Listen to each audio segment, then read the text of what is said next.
Welcome to everybody. I want to welcome everyone here today to the virtual visit to the Zacharias Frankel College in Potsdam, Germany. It is the newest conservative Masorti seminary supported by Torah Fund. We have close to 200 people registered for this event today. And we have some VIPs here from Women's League. Thank you, Mindy, for putting this event together. A shout out to the committee for all their hard work. On the committee with me was Gay Altman, Sadine Isman, Lisa Green, Maxine Benjamin, Judy Cantor, Risa Stern, Nancy Sheff, and Carol Green. A special thank you to Karen Belina Tenisaka, without whom we would not have been able to put on today's program. Mazel tov to the women of achievement who were chosen by their sisterhoods to be honored here today. Now I would like to introduce Debbie Kainer Goldich, the International President of Women's League for Conservative Judaism. Thank you, Linda, and thank you, Mindy. I'm so happy to be here today with my BQLI sisters to honor the Torah Fund campaign of Women's League and to celebrate the sisterhoods that have earned a Torah Fund Achievement Award, and also to celebrate those women that have been selected as Achievement Award winners. Torah Fund gives each of us the opportunity to promote, preserve, and perpetuate the future of conservative Judaism. This morning, I am here to welcome each of you as members of Women's League. I'm also here to tell you that Women's League for Conservative Judaism is alive and well. In the last 10 months, Women's League has offered our incredible educational Zoom programming. Our organization had used Zoom for over 3 years before the pandemic. And recently, Women's League provided beginner and advanced trainings to all our members on how to use this technology proficiently so that everyone could participate in our programs and opportunities.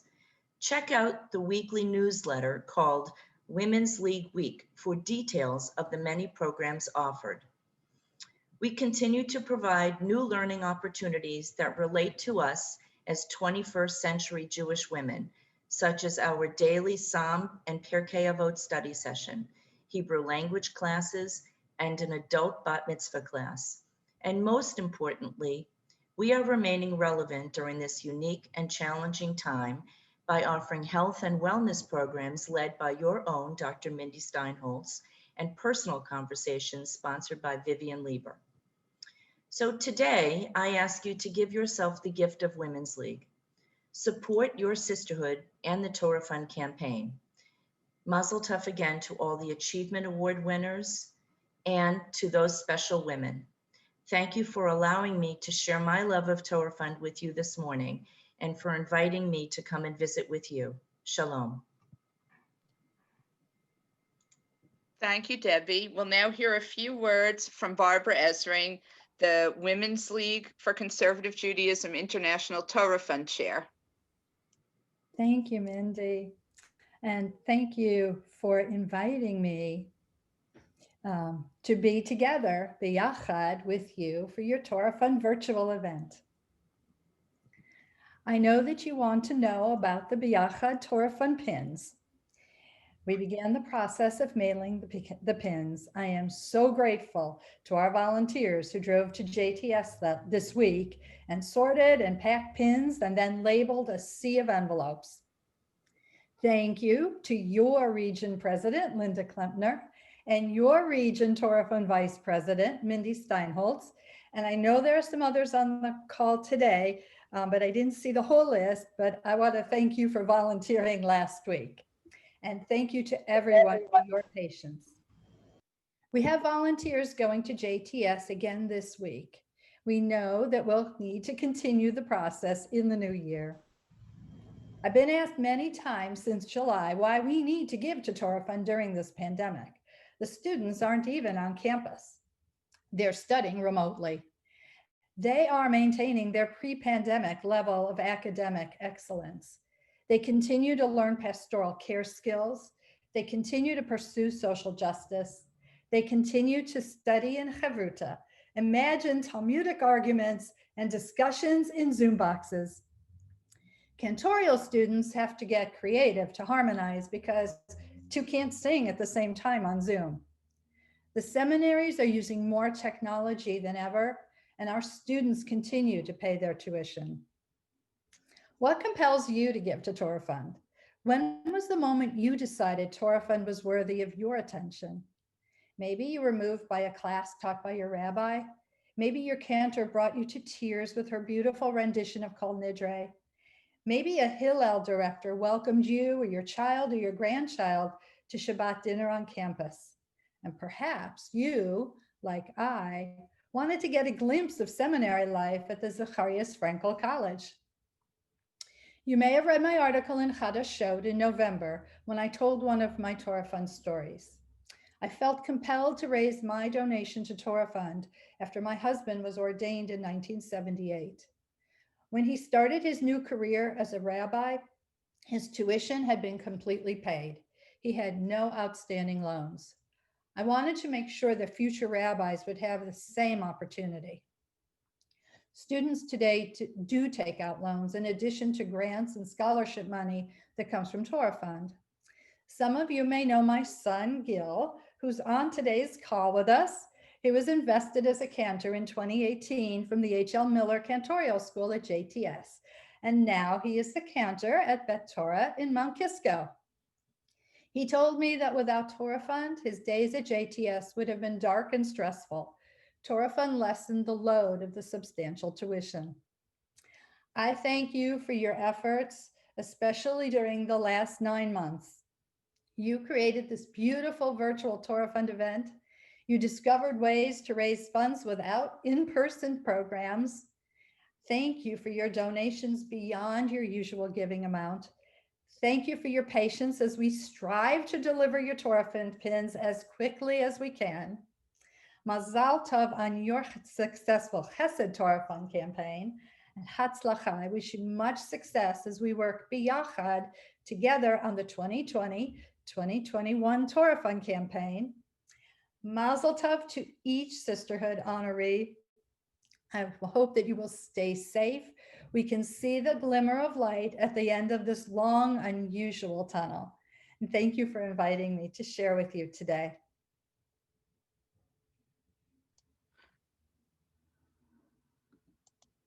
Thank you, Barbara. Now we're going to watch a video that was recorded by the new Chancellor of JTS, Shirley Rubin Schwartz, which was shared with everybody for the purpose of these events, and I hope you enjoy it.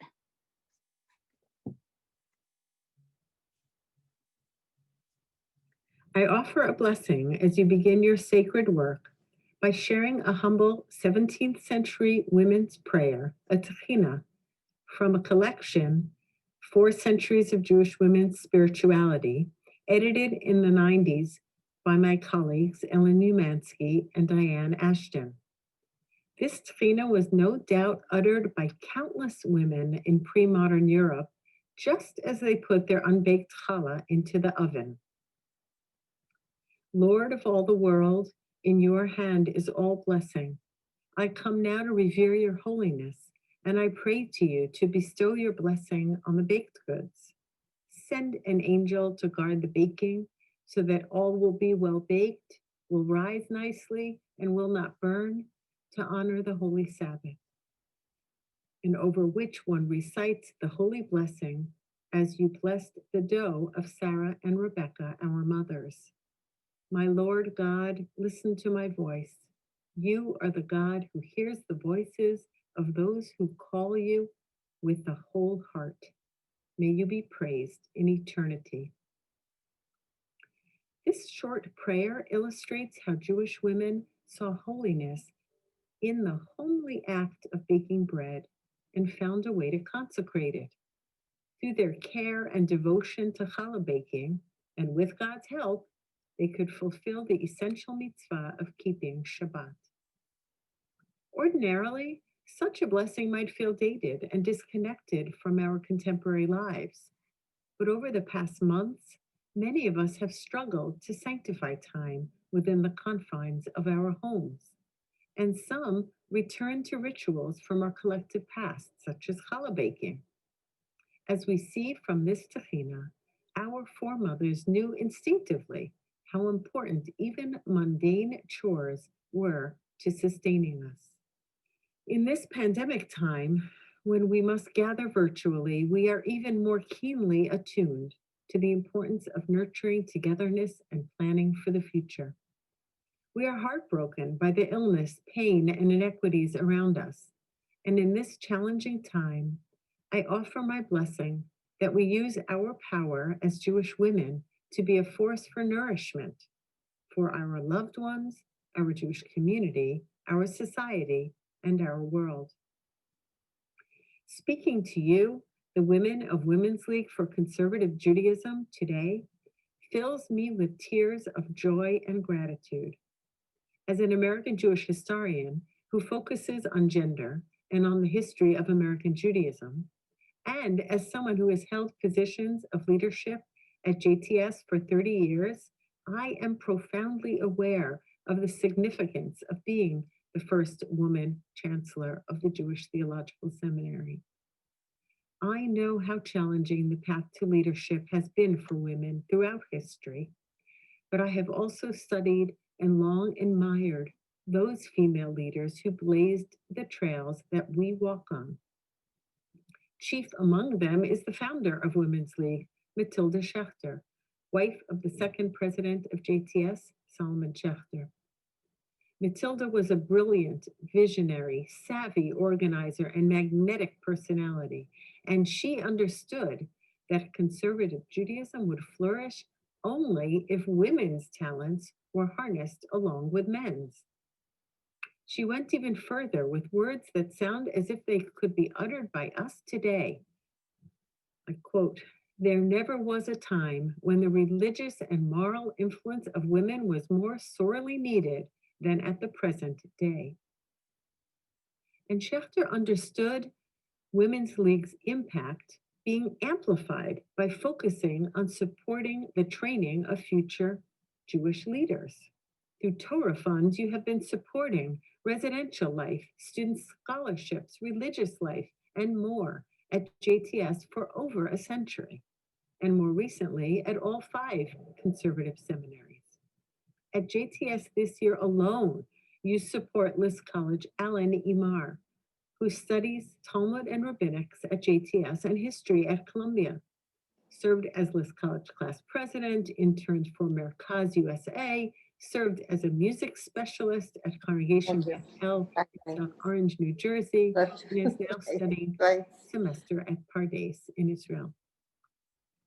We support third-year rabbinical student Rish Groner, who has been an innovative Jewish educator in her home community in Australia, impacting American college students in Israel, and Montessori preschoolers, Bar Mitzvah students, and teens in the United States.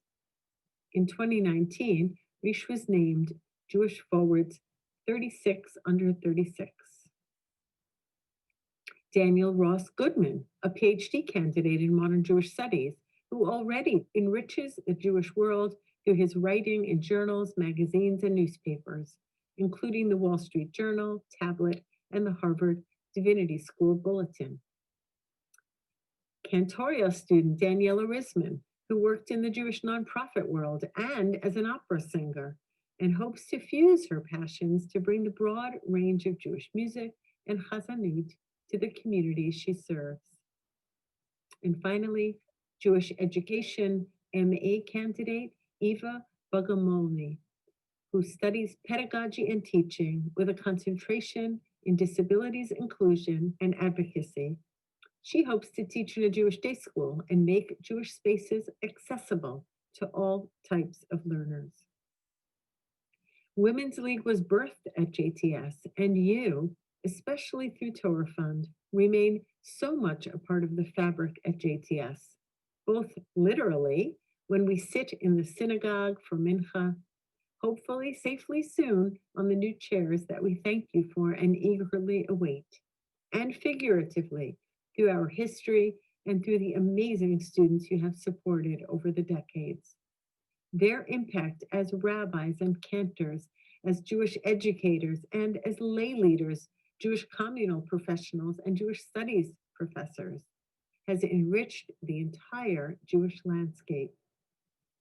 Your support is especially important during these challenging times when so many families are struggling, students need additional support, when programming requires more ingenuity and technological support than ever, and resources are more limited.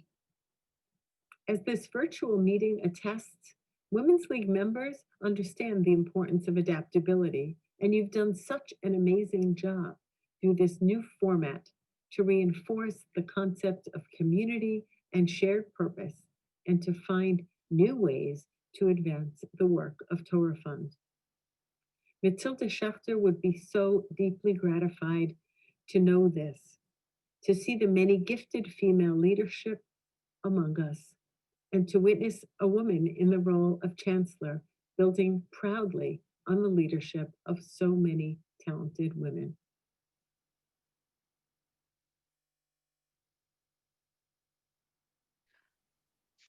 Welcome, everybody. My name is Mindy Steinholz. I am the Region Torah Fund Vice President for MetroNorth. When life hands you Zoom, you move your Region Torah Fund event halfway around the world. MetroNorth region is lucky to be the home region and location for both the Jewish Theological Seminary and the Women's League for Conservative Judaism office. So we have been a little spoiled to have these resources right here in our midst, but they have been closed this year along with so many other things. The staff are working remotely and events and programs had to be canceled in the spring and on into the fall and winter, and they had to be reimagined since then. We had to cancel our Region Torah Fund events scheduled for last May, as did some of our sisterhoods who also had events scheduled. But then we realized we had an opportunity to do something really different. We could take advantage of Zoom. We could have a region-wide event since no one had to travel or park a car or take mass transit. And we could utilize resources which would ordinarily be out of reach due to time and distance to bring you all a truly unique program. On behalf of the officers and board of the MetroNorth region, I want to thank you all for being here today to celebrate Torah Fund and our wonderful honorees from our region sisterhoods. As Torah Fund Vice President, sometimes part of my job, if you will, is to explain exactly what Torah Fund means. No, it's not about Torahs. Torah Fund is the dedicated philanthropy of Women's League, and its mission is to support the students at the conservative Masorti seminaries around the world. JTS here in New York, Ziegler School of Rabbinic Studies in Los Angeles, the Schechter Institute in Jerusalem, the Seminario Rabbinico Latino Americano in Buenos Aires, and the Zacharias Frankel College in Germany.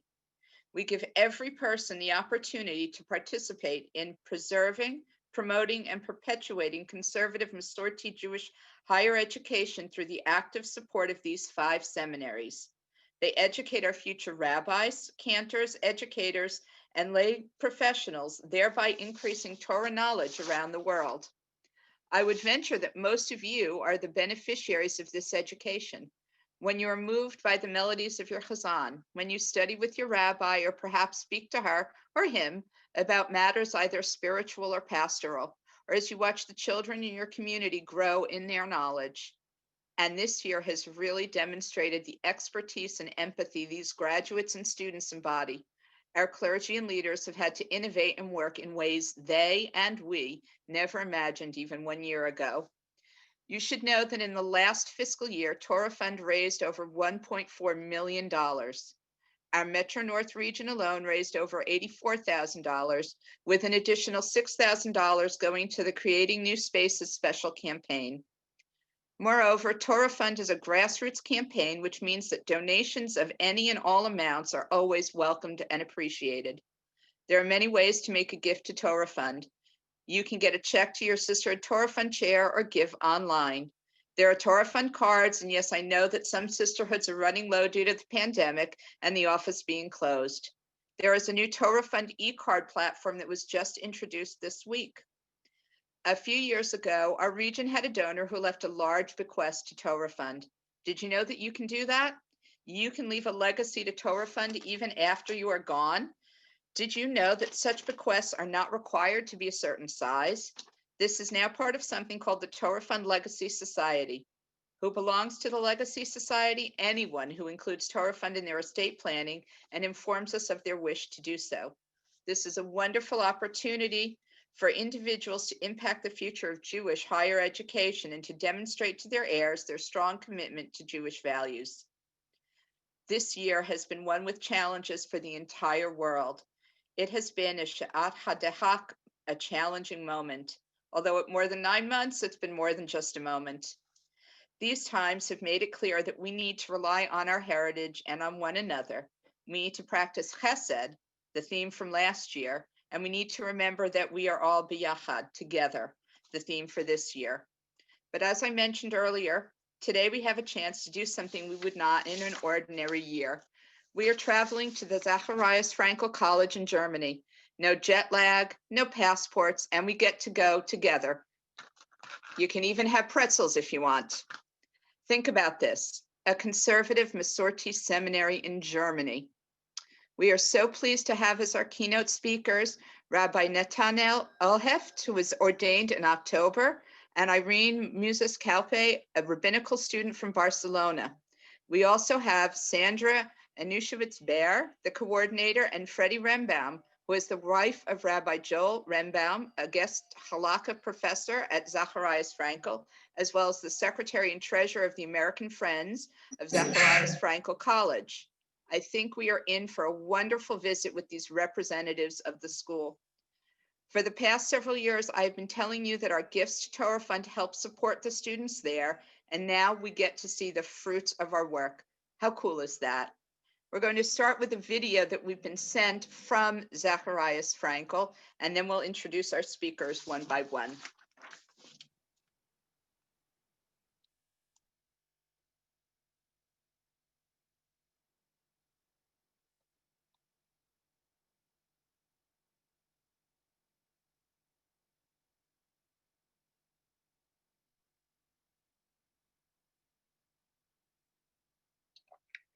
Hi, welcome, bienvenue, welcome, brochim habaim. My name is Sandra Anushewitz-Bear, and I'm the coordinator of the Zacharias Frankel College, a rabbinical seminary to train Masorti rabbis in Berlin, Germany, where East meets West. We are a truly international institution, a Jewish school anchored at the German university and under the religious supervision of an American West Coast institution, the Ziegler School of Rabbinic Studies in LA. Our program takes 5 years, after which our students graduate with 3 degrees. They receive a BA and MA in Jewish theology and a smicha, so a teuda, rabbinic certificate, which testifies that they mastered the ancient sources. I will now let you listen to our students, our international crowd, who will tell you about their wishes, aspirations, and hopes for Jewish life in Germany and beyond. And I want to thank the Torah Fund for your continuous support, which helps us to thrive and to grow and to make Jewish life a visible part in Europe. Thank you. Hello, everybody. My name is Netanel. I'm 26 years old and a soon-to-be ordained rabbi at the Zacharias Frankel College here in Berlin. And I decided to study at the Frankel College because I think it combines modern and traditional Jewish values, intense study of classical texts and of modern philosophical Jewish and non-Jewish texts. It has a very individualized culture that enables every student to find out their potentials and to live them out and translate them into something that can be a meaningful contribution to the wider Jewish community in Europe and also in the world. And I'm actually very happy that I studied here, and I'm looking forward to being continuously involved with the future of the school, also in the years to come. I have a lot of friends in the college. I think there's a very good environment that has been created over the years, where students are some kind of family. Hi, my name is Andres Brubner. I'm a rabbinical student right now at Zacharias Frankel College. I'm originally from Colombia, and I've been here in Germany already for the last 5 years. Yeah, 4.5 years. And last year I was in Israel, doing my year in Israel, and I'm very happy to be back in Berlin. I hope to stay maybe in Europe after my ordination. I still have at least 1.5 years in front of me. And yes, maybe I can always come back to Latin America, where I'm from, but I don't know if this is what I want. And yeah, would be happy to meet you all. Bye. Hello, welcome to Berlin. My name is Josh. I'm originally from Yerushalayim. I made my way to Berlin about 7 years ago and realized that all I've wanted to do my whole life is to be a Jewish teacher, a rabbi, let's say. And I really found my place here. I think I love it. I'm doing lots of teaching, lots of learning, lots of sharing, lots of building bridges between like our 3,000-year-old Jewish memory and what people need today to hear, and the concepts we need. And Berlin's been a very exciting place to be exploring myself and to be teaching others. Hi, my name is Helene Kornstein, and I'm a rabbinical student at Frankfurt College. Let me briefly tell you why I decided to study at the Zacharias Frankel College. So we study, learn, and revive Torah at the heart of Europe in Berlin, Germany. And we also share this Torah across Europe and beyond that with the world. We carry it to the United States, to Latin America, and beyond. We share it with our fellow rabbinical students and rabbis and our sister congregations. And not only that, we also learn to apply the tools of our forefathers and foremothers and learn what it means to live in halachic life in a complex reality of the 21st century. We learn how to make decisions on our own and how to navigate through the challenges that the world poses in front of us. This is highly exciting, and I think one of the great opportunities that we get to encounter here in Berlin. Thank you, and I hope to see you in person rather sooner than later. Take care, be well, and stay safe and healthy. Bye. Hi, my name is Irene Mutascalpe. I'm from Barcelona, born and raised in Barcelona. And the reason why I chose Frankel is because I wanted to receive a rabbinical education that was meant internationally to form rabbis that could work internationally, not just in the United States or in the UK, but across and throughout Europe and Israel. And that's why when I finish, I very much hope to go back to Spain and work with the communities there and try to build, and in some cases rebuild, what it meant to be and to belong to a Jewish community in Spain. Thank you very much. I am Miksa Gaspar, a second-year student of the Hungarian Rabbinical Seminar, and also a second-year student in one of the social studies program here in Berlin. As now I'm primarily focusing on the social studies program, Frankel opens up the opportunity to still engage with rabbinical studies, and not in any ways, but in one of the most meaningful ways, in a small, very vibrant, learning eager community where we are sharing our experiences, sharing our knowledge on every session, and at the same time, we stay open for learning from others and further our Jewish experiences through what others had gone through in their life. Hi, I'm Lena Arava, born in Czechoslovakia, educated in France, and became Israeli. I'm happy to be able to study at Zacharias Frankel College and meet here new great people. Hi, this is Karen. I'm originally from California, but I have spent most of my life living here in Europe. And a good part of that was in Austria, where I worked as a radio reporter and later founded a Jewish cultural center in southern Austria, in Graz, and where I also raised a family.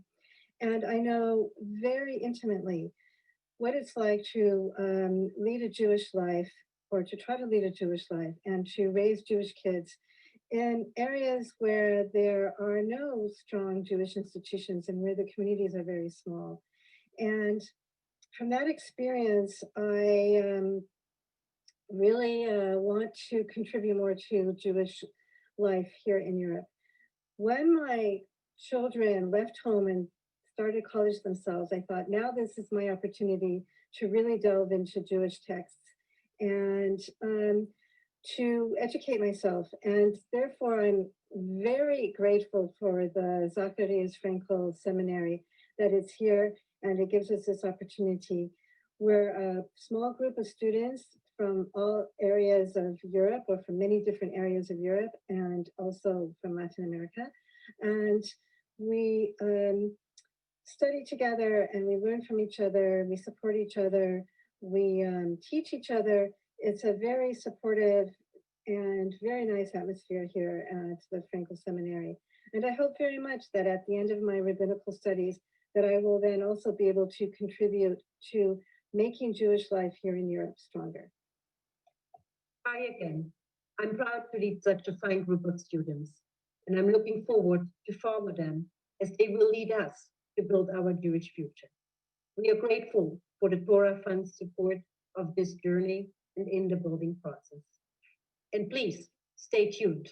The next time we meet, we will be in our new premises at the University of Potsdam, in a brand new old building from the 18th century dedicated to Jewish learning and rabbinical education, training Masorti rabbis.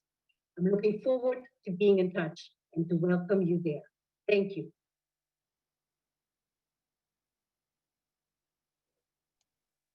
I'm delighted to welcome Freddie Rembaum to speak to us next. Thank you, Mindy, and thank you for inviting Zacharias Frankel College to be showcased at the MetroNorth Torah Fund event. We're really very honored. I want to introduce my husband, Rabbi Joel Rembaum, sitting right next to me. He's the reason why we've had the honor of spending the last 5 years in Berlin at Zacharias Frankel College. He is there as the guest halacha professor. And by the way, a proud alum of the Jewish Theological Seminary 50 years ago. After a long career as a rabbi in Los Angeles, he was invited for a really adventurous retirement gig to teach at Zacharias Frankel College. And it's been an extraordinary experience to be a part of rebuilding Jewish life in Europe. So I want to thank Torah Fund for all of your support. I'm also a very proud Torah Fund contributor and have an enormous box of pins to prove that. With that, I want to turn this over to, I think Sandra is next. Okay.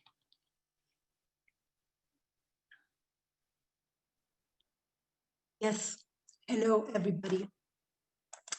Welcome, and I'm so honored, and it's such a great pleasure to be here and to be able to celebrate with all of you together. And as Mindy said, without having to take an airplane, without having to apply for a visa. So being given the chance to say personally thank you for your ongoing support and for your dedication. This really is a great honor and a pleasure. The Frankel College is a fledgling institution, and I'm proud to report that we have been able to ordain 3 rabbis by now, ever since the first students enrolled 5 years ago, and one of them is with us tonight.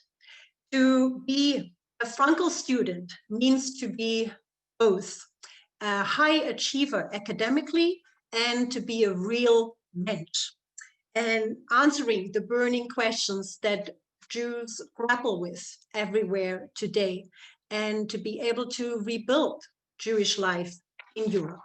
And I don't want to speak too much, so with no further ado, I would like to welcome and introduce Rabbi Nathanael Olhoft, who was born and raised in Berlin, and who will tell us about his journey, and Irene Muchas-Kalbe, who is a 4th-year student, a native Spanish speaker and lover of many other languages.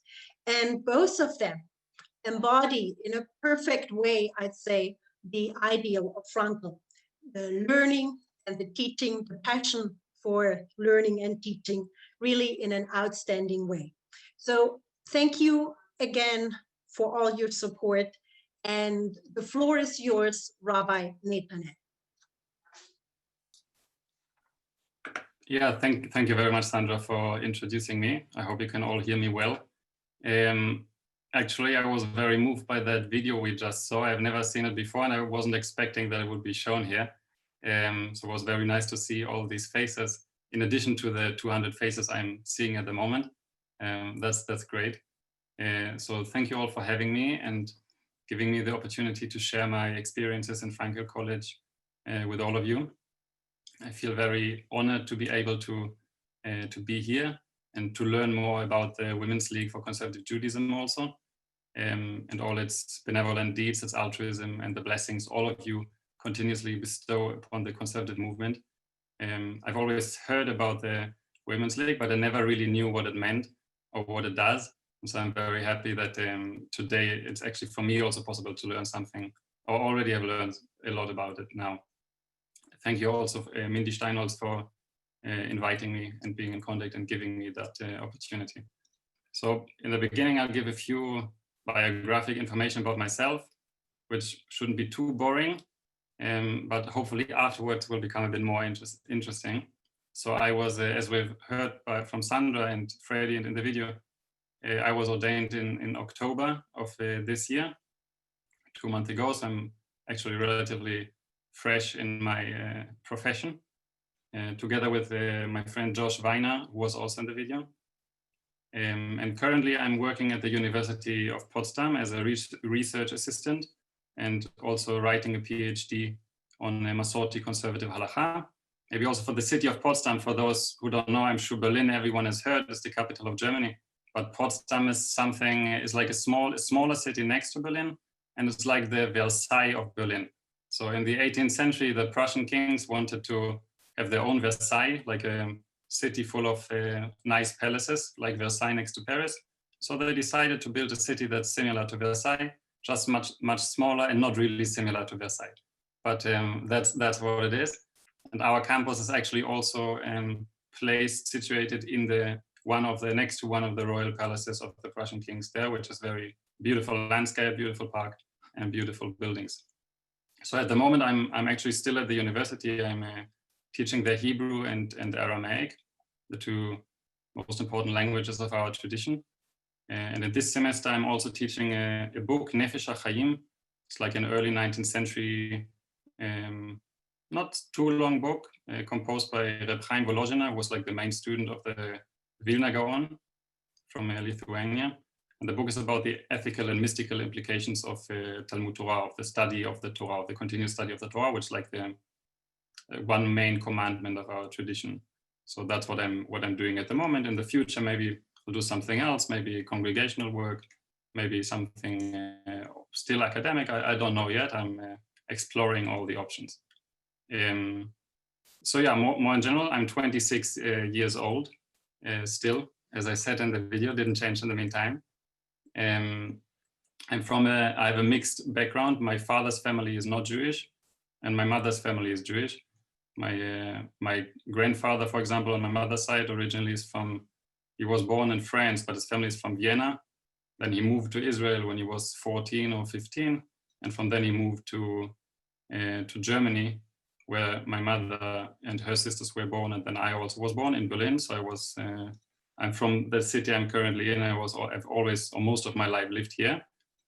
But when I was raised, I was raised very, very secularly. And also Jewish awareness was not very strong, which is something I share with most younger Jews, or most Jews in general, in Germany and many countries surrounding Germany. So my family, especially also on my mother's side, had a more socialist inclination, which in the past went together with atheism. So religion was like something that wasn't considered to be too good or too positive. And only when I turned 13, I actually became interested more in religion. I started thinking about philosophy, metaphysics, meaning of the world, meaning of morality, and then also exploring more and more my Jewish heritage. That was something that became important for me. So that was at the age of 13, the age of Bar Mitzvah, though I didn't have a Bar Mitzvah ceremony, but that was my spiritual Bar Mitzvah in a way. So from then, in my teenage years, I actually became more and more, let's say my exploration of, or my thinking about my Jewish identity led me to a place where I'm not find myself currently anymore. At the age of 17, I went to a very Haredi Litvish yeshiva in Bnei Brak in Israel called Ponovich, where I stayed for a while, and then I left it because I felt that that's not the way of life I was looking for. I felt a bit alienated from the lifestyle, from the approach to the world, from the approach to Judaism. And I felt that I didn't find there what I was looking for, which is like more united, or let's say more holistic, harmonious form of Judaism that unites modernity and tradition differently, let's say. And that path of let's say of looking, of finding my Judaism is not finished yet. I'm still on that path, I would say. So I don't know. I don't have all the answers. If someone's looking for answers, I don't have them. I just know that I'm looking for some middle way. And while I did that, I was 18, 19, 20, 21. I also felt very strongly the urge more and more to help other people. Like I saw that many people in my generation also have let's call it identity problems, or not being sure of how their Judaism should look like. And I felt that if we can do that together and I can be helpful to other people on their way, that would be something good, something fulfilling for my own life. So I decided to go for the rabbinate and to study rabbinical studies in the Zacharias Frankel College, which then also was for me the only option, because it was the one rabbinical seminary that tries to be loyal to tradition and to modernity, and to find some middle ground that was appealing to me. So I studied there, and now I finished. Like so far, I would say that was for the biography. But I would like to share more about the Frankel College itself, and more, let's say, something that connects to the wider background of it. So I feel my personal biography, as I outlined it here, is actually representative for the majority of Jews in Germany, and mostly also in Eastern Europe. Maybe for the background, it's important to know that the majority of Jews who live in Germany now, they're actually immigrants from the former Soviet Union. So let's say before 89, before the Iron Curtain fell, there were only like around, I don't know, a few thousand, 10,000 Jews in Germany. And then in the 90s, the German government, after Europe in a way Germany reunited, they felt that they should somehow also bring more Jews into the country. And they invited around 150,000 or more Jews from the former Soviet Union who were looking for a country to go to. So many went to Israel, many went to the United States, but also a big number of them went to Germany. And since then, 30 years have passed. Many communities have been built. Now Germany has actually a lot of Jewish communities, small Jewish communities around the country, in different big cities, smaller cities. In many places you have Jewish communities that didn't exist for 100 years or 80, 90 years. So that's a form of revival that's very, very positive. But this Jewish revival so far has been more, let's call it maybe administrative or in a way social. So we have Jewish communities that have been built. That means buildings and some structure, but the main part somehow is still missing. Meaning we have not achieved actually to find the real essence of it. We haven't regained, let's say, Jewish knowledge, because in Eastern Europe everything that had to do with the Jewish religion was forbidden. So the majority of Jews now in our countries, they actually don't know very much about Judaism. They know that they're Jews or they identify as Jews, but it doesn't really have too much content. And people are thirsting for content. They're looking for filling these Jewish communities with some actual Jewish culture, religion, whatever you're looking for, but something that can be called Jewish. Yeah. So from that, coming from that point, maybe we can understand better what's the reason that Frankel College exists at all. One of the initiatives that exist in Germany and in Europe, and I would say one of the best that is there, that try to foster Jewish learning, to help to educate Jews in different parts of Europe, to create leaders of Jewish communities who can be, and communities or student unions or any other kind of Jewish organization that in turn can help the Jews in their countries to get a better sense of their own heritage, to bring closer to them the treasure of the tradition, if I might call it like that. So what is special about Zacharias Frankel College is that we want to meet every Jew on their own level, their individual level, and their own individualized circumstances, and to offer them the insights that Judaism has fitting to their own lives, to their needs, and to their own wishes. So we want to strengthen everyone's Jewish identity, and not only to have physical Jewish communities, but spiritual Jewish communities, or Jewish communities that have cultural, religious content. That's one of the main goals.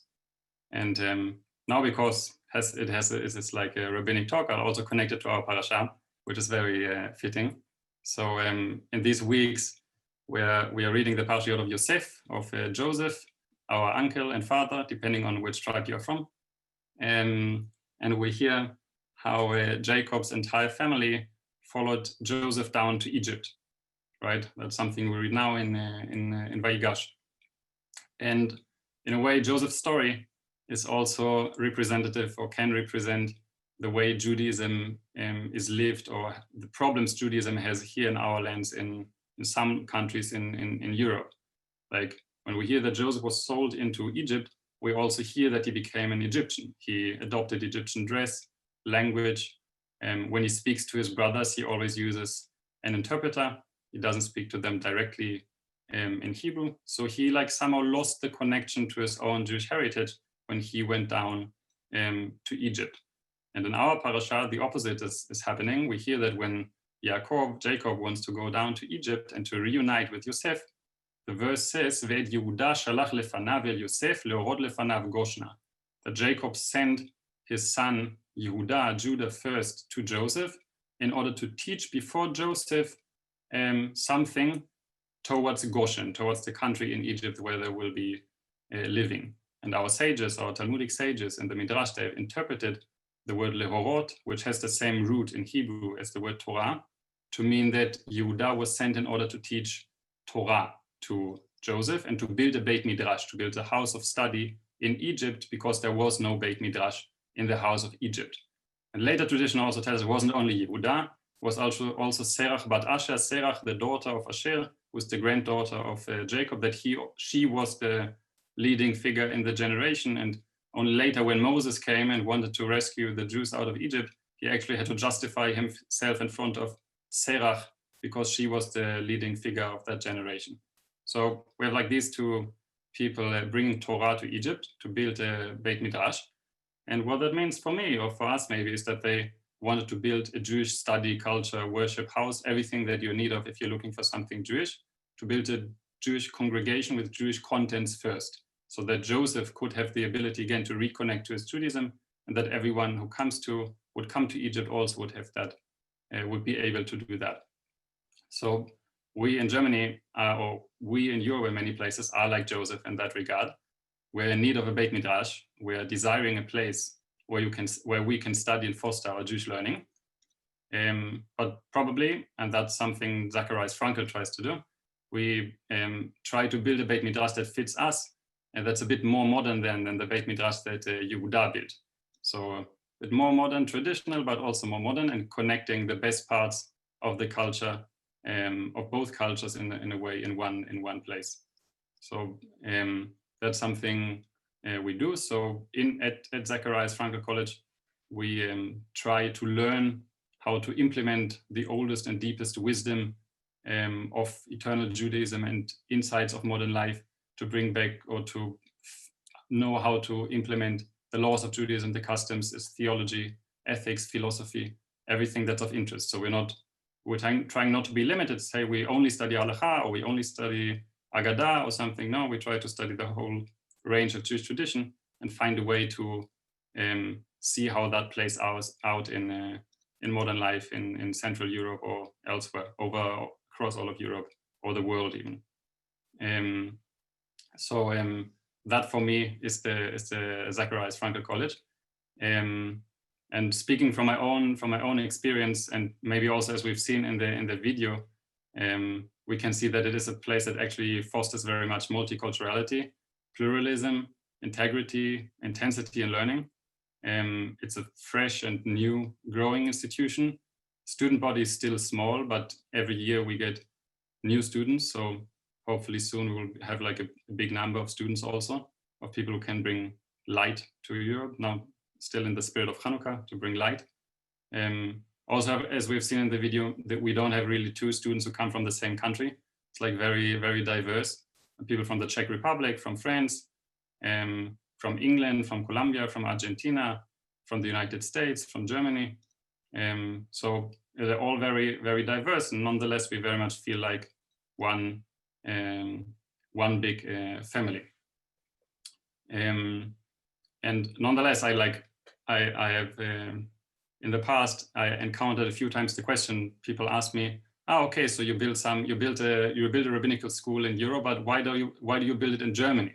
Why does it have to be Germany? Isn't Germany the country of the Holocaust? Isn't Germany like a very big wound in the history of the Jewish people? How do you dare to build something Jewish actively in Germany?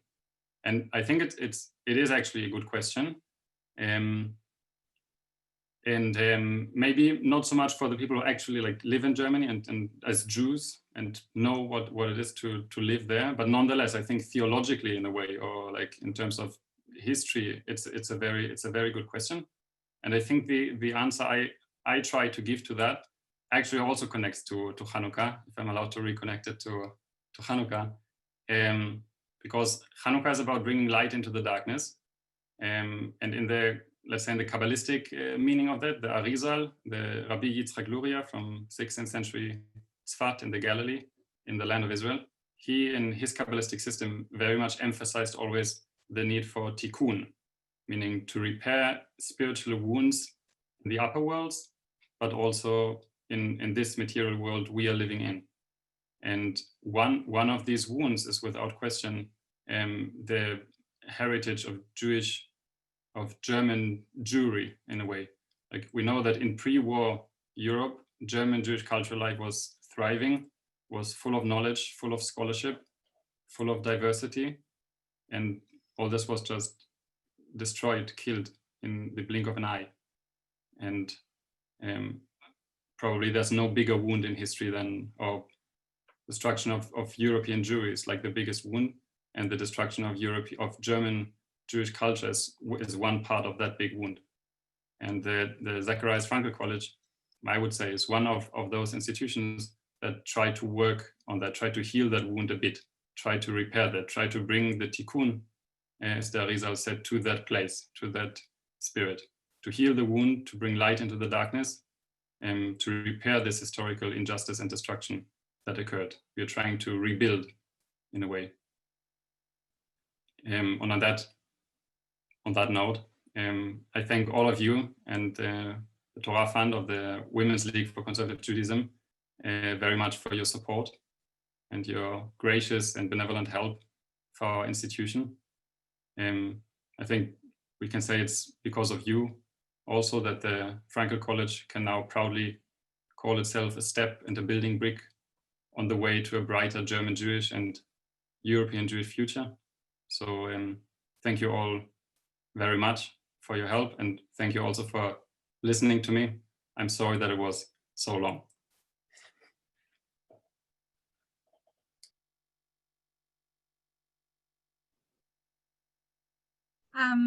Hi, good morning, everyone.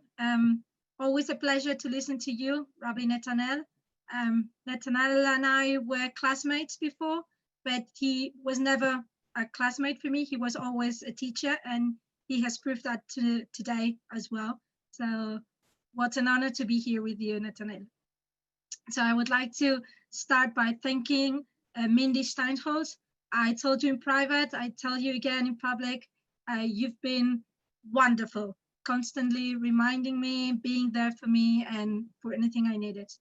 I would like to also thank the Women's League Torah Fund, but I would like to thank you with some words of Torah. We've been already 3 weeks with the story of Yosef, and as my dear Rabbi Netanel has said, the story of Yosef is a story of ups and downs, which is very similar to the story of Judaism in Europe, which is also a story of ups and downs, of going down into a well without water and trying to climb out of that well, being sold into slavery, working in a house, being misinterpreted, and being unjustly condemned to prison, and then going out of prison. And this is very much what I feel has been the Jewish people in many parts of Europe, I would say almost in the whole Europe in different times. And it's thanks to people like you all here today and organizations like yours that we, the Josephs of Europe, are able to climb out of wells, are able to go out of prison, and are able to carry on with our mission and to be here and to say that thanks to your support, we will never be back into prison. We will never be back into a well. And if we are, we will have people who will help us to get out. So thank you very much for being there and being our Torah, our water, when we are deep down in a well without water. Thank you very much. So after these words of Torah, I would like to speak a little bit about me, not too much, because I wrote a long biography. I'm very sorry, but I'm not 26, I'm 20 years older, I'm 46. And that means that I've lived a long life. Although you might say, no, it's not such a long life, but yes, it has been a long life for me. And I've done many, many things. So when I got to a point that I had been already a publisher, a teacher for many years, I got to a point in my life that I decided that I wanted to do something for my Jewish community here in Spain. First, it was just an idea to help my small Jewish community, and then it became something bigger. I wanted to be there for the Spanish Jewish community, which is growing and growing and growing. So I decided to go to Berlin, and as Rabbi Netanel said, there's always this question, why do you have to go to Berlin? Especially my mom. She was really worried because she still thinks that Berlin is a very dangerous place for us Jews. Well, not anymore. She has visited a couple of times. I hope one day you will be able to visit us. So everybody was very scared and everybody was wondering why Berlin? So my answer wasn't that elaborate as being a tikkun olam, but I said, well, it's a challenge and I like challenges. That's as simple as that. And also because it's in the center of Europe, also because I'm a profound believer of Europe. I'm a Europeanist, if you want to say that word. And I really think that we have to rebuild, or in some cases, build again Jewish life in Europe. And starting in Germany, which was, as Rabbi Netanel said, the center of a thriving Jewish life in the 19th century, I think it would be a good start to start there. Also, it gave me the opportunity of learning German. And as Sandra Anusiewicz said before, I'm very keen on learning many languages. And that would give me also the opportunity to learn Yiddish and to be able to have access to more Jewish texts. So that was my initial idea, and I went to Berlin. And I must say, I first started in the Reform College, but soon I realized that I was becoming more and more observant, and I wanted to pursue my Jewish studies in a more observant college, and the Masorti College, the Zacharias Frankel College, offered me that opportunity. It is a college very much compromised, I would say, that very much into being an international school, an egalitarian school, and with a wide scope of trying to mix and trying to reconcile tradition and modernity, as Rabbi Netanel said. And for me, these three factors, these were key for me to decide to go to the Zacharias Frankel College, especially as far as egalitarianism is concerned. As I said, as you can see, I'm a woman, I'm a mature woman, so I'm a mature student, and I'm a Spanish student. So I never thought very much of the issue of being a woman here studying to become a rabbi. For me, it was like, well, so what? I mean, you're a woman, so what? You can do the same things a man can do. I can be a rabbi as well.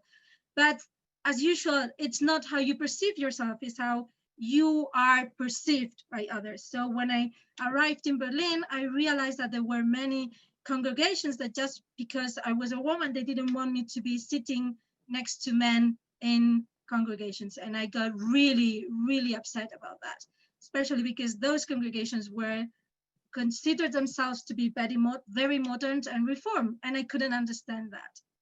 So after when I started studying and I had to go to Jerusalem, that was last year, and I went to Jerusalem, you get more and more of a conscience of the meaning of being a woman and becoming a rabbi,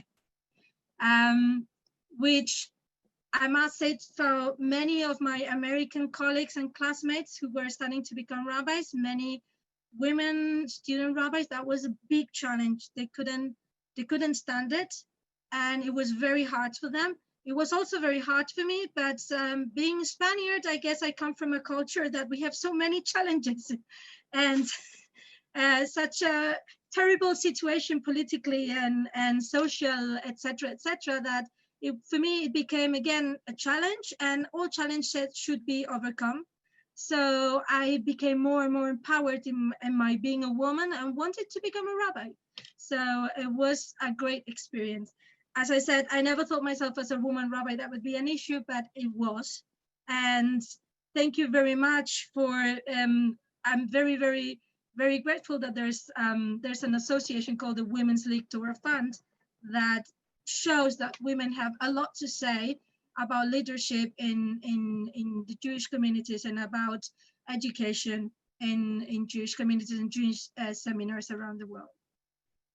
Also, what I wanted to say about Zacharias Frankel College and my experience there is pretty much what Rabbi Netanel has said. We are an international group. We respect each other very much. There's a lot of solidarity among us. We help each other very much. I mean, from moment zero, Netanel, when he was still a student and he saw me struggling with Hebrew or struggling with some texts or with Talmud, he was always there to help us. And I can speak for Netanel because he's here, but many other students, we all help each other, even in not only as far as the intellectual concerns are, but also with emotional issues that can come up when you are far away from home and you're there in a strange city, very cold city without family. So I feel very, very lucky myself to be in a place, in a school that's, to have found a new family. And I don't only speak about the classmates that we have, I also speak about Sandra, who's always there for us. I also speak about, they have, Rabbi Rembaum has already been introduced, but Rabbi Rembaum and Freddie have been wonderful support, emotional and intellectual support to all of us. So it's a big family, believe me. Also, As you can tell by my accent, I'm a Spanish student, and I feel very strongly about being Spanish and going back to Spain and trying to rebuild our Spanish community. I find the word rebuild a bit odd because there was almost nothing of Jewishness in Spain. So in many cases, we're not rebuilding, we are building anew. And this is something that it came to me, and it was also a key factor for me to becoming a rabbi. Because unlike Netanel, I don't know, I have no clear idea if part of my mother's family was Jewish or not. And the reason why is because the moment we realized that it might have been so that my grandmother, this mania that she had about separating flesh from milk, that could be something related to Judaism, she was already losing her memory, and she couldn't remember why she was doing it, and it was impossible to have access to her memories. Therefore, we just knew that we had to do that, but we never knew why. So the story, I always tell myself the story of my grandmother as the story of the Jewish people in Spain. It's a story, if the Jewish history, you could say it's a story of Zachor, it's a story of memory. We have been suffering from a sickness, from an illness, from a disease that's called forgetfulness. And we have forgotten what it was and where it came from. So I wanted to recover that tradition. I wanted to recover that heritage. The reason for recovering that heritage is not only because of my grandmother, who is the past, unfortunately, but also, if you can see, I've got a picture here of my 3 nieces. So I wanted to do it for them as well, for the future. I wanted to recover our past and build something new so they could have access to their heritage, which was their lawful heritage. So far, I'm quite successful. We've been celebrating Hanukkah. That's as far as we can go. I wanted to say also that about the studies in Zacharias Frankel College. Well, Netanel has said almost everything. It's true that we are very lucky that, especially after meeting many of our American colleagues, that how they struggle to pay for their studies. And we are very lucky to have people like you who are contributing for them not to have to pay that. I think it's an exaggerated quantity to pay for their studies. But well, that might be my European mentality. But we are lucky, very lucky to be here in Berlin. We have financial support also being in Europe, and we have your amazing financial support, because without you, we wouldn't have a Zacharias Frankel College. And we wouldn't have a rebirth of Judaism in Europe. So bear in mind that what you're doing is not only kadosh, it's a blessing for all of us.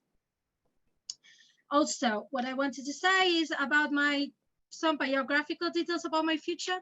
When I finish, I obviously want to go back to Spain, obviously. And I'm already doing my internship in Spain, in Barcelona. And unfortunately, these are very unusual times, and I hope they will always be remembered as unusual, because that will mean that it has finished. But the funny thing is that it has provided us with some opportunities to learn in a way that we are more together than we were before. So let me explain. In my Masorti community in Barcelona, it's very rare for us to be, before pandemic times, it was very rare for us to be together, to have a minyan for a Kabbalat Shabbat. Now, at least every time I'm doing the internship, there's more than 10 people online. They're there waiting. They're there to learn. They're there 1 hour earlier even to do the Parashat HaShavua. So in a way, now people have got used to this, and they are looking forward to stopping these pandemic times and being together physically and learning together. So for me, it's been a miracle. Maybe we're still in Hanukkah, in the Hanukkah spirit, and this could be like the miracle of Hanukkah, a little bit of a miracle of Hanukkah. I hope that not 8 days of light will be, but 8 by 8 and 8 and 8 times it will be in Spain that we manage finally to have start growing a Jewish community there. Also, I've seen that the young people, especially in Spain, are looking forward to keeping studying, and they have many problems with that because they have no role models to follow. The rabbis that we have up to now here in Spain, they either come from Latin America or they come from the United States, but they're struggling with Spanish. And in my case, I come from a region in the northeast of Spain called Catalonia. I'm sure some of you know about it because it used to be in the news before the pandemic. And we speak another language, which is Catalan. So they want the rabbis to be able to speak their languages. It's as easy as that. And now that some of the young people know me and they know what I'm doing, they are thinking about becoming rabbis themselves. So Zacharias Frankel College is a pioneer school in Europe, but it's turning into it's manufacturing, it's producing, I don't know the exact nice word in English, but it's producing rabbis who are pioneers, who will be pioneers in their communities. And this will be a wonderful future. This will provide a wonderful future for Judaism because already now, and Sandra will tell you, many of the people, young people, look at you and say, okay, if she can do it, I can do it. So they want to carry on studying and they're asking us about it. So be sure that I will tell them about you and your work as well. So just to finish, I would like to finish with some words of Torah as well. I said at the beginning that your association, Women's Torah Fund, you have the word Torah there, and we know that in the Torah is water, and water is life. And I hope you keep watering us and you keep providing us the life that we need in Europe to keep growing and becoming stronger and stronger, and one day being able to meet each other physically. Thank you very much.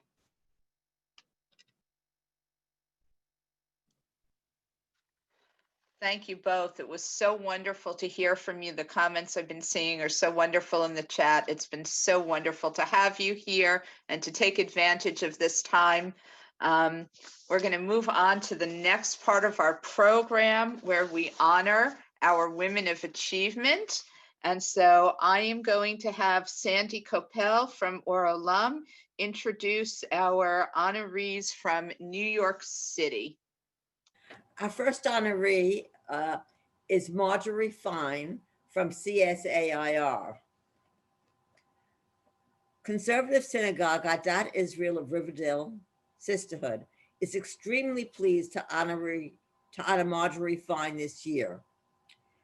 She was slated to be our honoree last May at our annual Torah Fund brunch before we understood how to use Zoom. So we proudly honor Margie today, and this May 2nd, probably on Zoom, for her long support of and dedication to Torah Fund. We can count on Margie for generous donations, always presented with her cheerful, uplifting demeanor. May she always go from strength to strength. Our next honoree is Sheila Kresh from Or Olam Synagogue. Or Olam is excited to present Sheila Kresh as our Torah Fund honoree. Sheila hails from White Plains, although she and her husband Bob also have a home in Manhattan. As she found they were spending most of their time in New York, they decided to join as her brother David was an officer in our synagogue. We were blessed when they came to us. Sheila is the consummate volunteer. She doesn't wait to be asked, but rather says, what can I do to help? Whether we need help setting up our supper in the sukkah or working on our Shalach Manuet project, she is always the first to volunteer. Every organization needs a Sheila Kresh. Thank you, Sandy. And now we're going to go to Nancy Sheff, who will introduce our honorees from Rockland County. Thank you, Nancy. Good morning. Our first Rockland honoree is Janice Arnstein of New City Jewish Center. Okay, the Sisterhood of New City Jewish Center is honored to have Janice Arnstein as our Torah Fund Woman of the Year. She has been a member of New City Jewish Center for almost 5 decades, has served sisterhood in numerous ways, and has been a Torah Fund benefactor for many years. Mazel tov to you, Janice.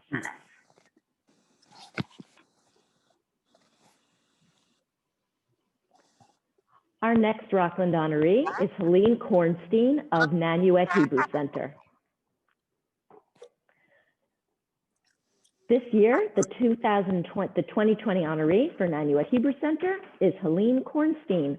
Helene is a dedicated member of the Manuet Hebrew Center Sisterhood and our fundraising chair. She has worked tirelessly to develop numerous programs and has successfully organized many profitable events, including our most lucrative fundraiser, the Shalach Manos baskets. She is a leader who steps up to the plate and inspires those on her team to work harder. Helene's commitment is strong, and she is a great asset to our sisterhood and the Nanuet Hebrew Center. Yasher Koach to Helene and her husband Ira on this special honor. Mazal tov, Helene. The next Rockland honoree is Rhonda Plonner from the Orangetown Jewish Center.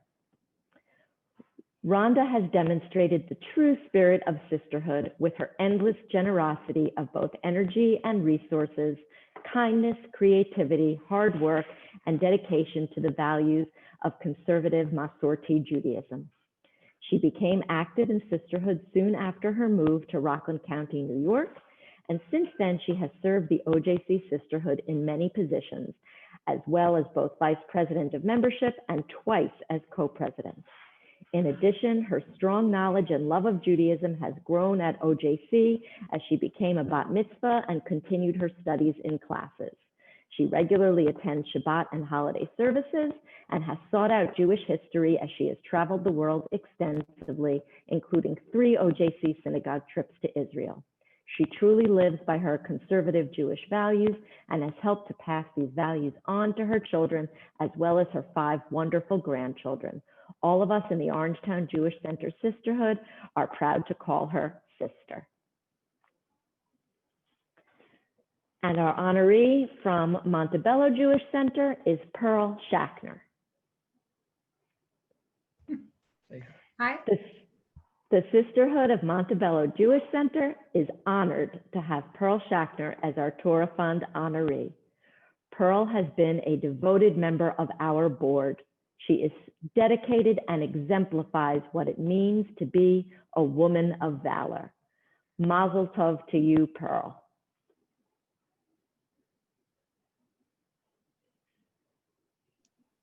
Thank you, Nancy, and all the honorees from Rockland. Now we're going to move on to Westchester County, and Risa Stern is going to introduce our honorees from Westchester.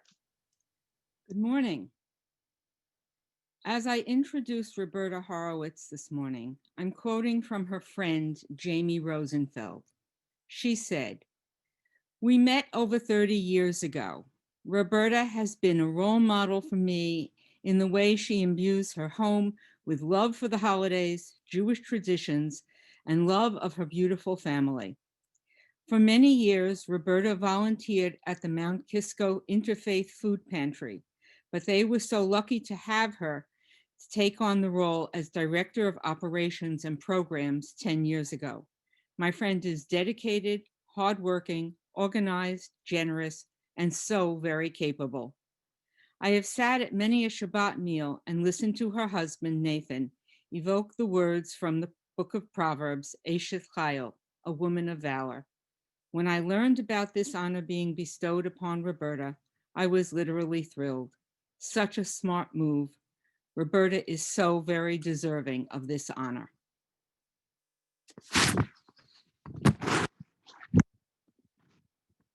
Next, Shirley Kaplan from First Hebrew. Shirley Kaplan was an easy choice for First Hebrew's Torah Fund honoree. She is always there to lend a hand, and she is happiest in the kitchen.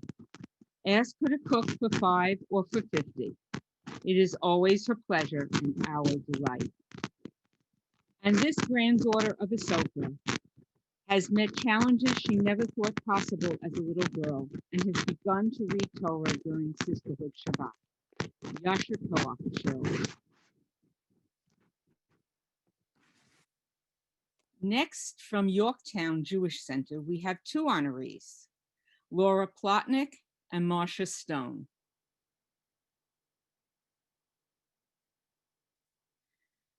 Both our honorees, Laura Klotnick and Marcia Stone, shouldered immense amounts of work for our sisterhood recently. During the time that Laura served as co-president of our sisterhood, she ended up taking on more than she bargained for because our other co-president suffered a very serious illness that left her out of commission for a long time. Laura not only took on the job of two people and performed them beautifully, but also subsequently agreed to be our only president the following year and continued to lead us with great energy and enthusiasm. Marcia Stone has been a real force of nature, especially heading up our bingo kitchen in particular and helping with kitchen duties all around. Together with numerous other ways, she has helped our sisterhood and our synagogue. Bingo kitchen meant spending hours every week either in the kitchen or doing the planning, purchasing, and emailing volunteers to keep the bingo kitchen in operation. It was a source of significant income to sisterhood, but for years, no one wanted to head it up because of the workload. We appreciate Marcia so much for being willing to take this on for several years. And next is Judy Schmeidler from Bethel, a woman I know for over 30 years. To know Judy Schmeidler is to love her. She is an inspiration to everyone. Her thirst for knowledge is unlimited, and her zest for living life to the fullest are just two of the reasons Bethel Sisterhood is honoring Judy for this year's Torah Fund. Judy, a truly deserved honor. And our final honoree is from Greenberg Hebrew Center, Bernice Strauss.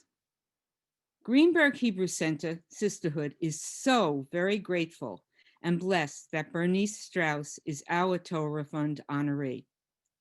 She has been an involved, contributing member of Sisterhood for almost 50 years. As a past Sisterhood Vice President and President, she surely deserves this honor. Mazel tov to all of our honorees this morning.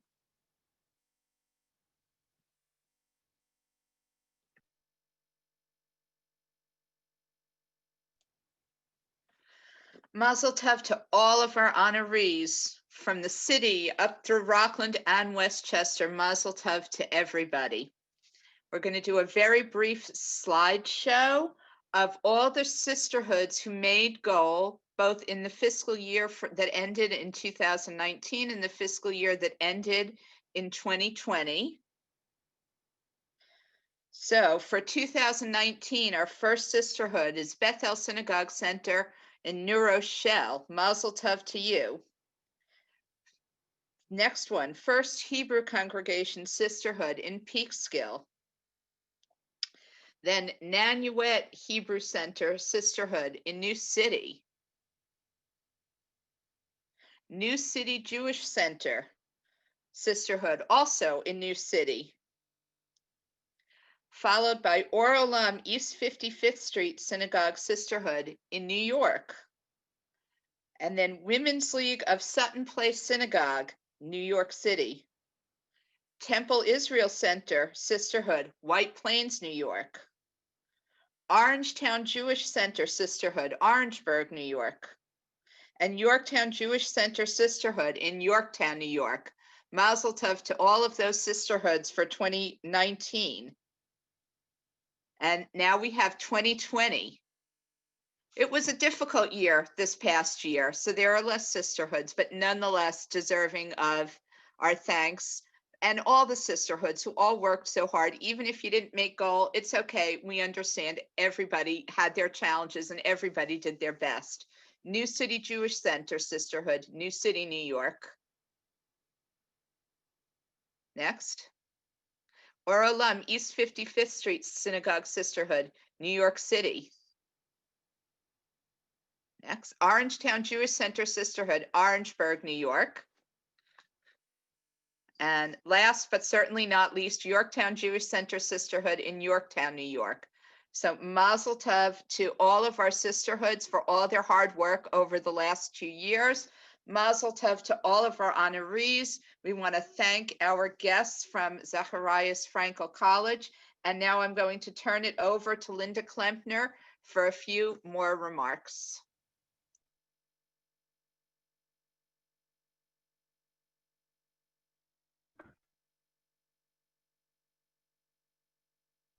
Linda, you're muted. Oh, I just unmuted. Okay, you are muted. Okay. Am I okay? Yeah. Okay, good. I join you today as president of MetroNorth region, but I would like to share with you a personal story about Women's League and Torah Fund, which should really hit home to many women. I would like to share a personal story. A major component of Judaism is passing on traditions to keep them alive. My favorite prayer is in the repetition of the Amidah, L'dor v'dor, from generation to generation. How many generations of women have made a donation to Torah Fund and proudly wore their Torah Fund pins? L'dor v'dor. Women's League is as dedicated today as it was in 1918 to the creation of a vibrant American Jewish community, which nurtures the family and community with the values of Jewish traditions. One day, I looked into my mother's closet and saw a white box on the shelf. I was curious and opened it up and found it contained all my mother's Torah Fund pins. I took it home where it now sits in my closet next to my box of Torah Fund pins, L'dor v'dor. It's never too late to start your collection of Torah Fund pins and your daughters and your granddaughters to be passed down from generation to generation, L'dor v'dor. I would like to thank the officers in the Board of MetroNorth Region for supporting this Torah Fund event. Thank you for all being here today and get home safely. And thank you most of all to our speakers and Yasha Koach to all our honorees. Thank you for being here and thank you for your generous donations to Torah Fund.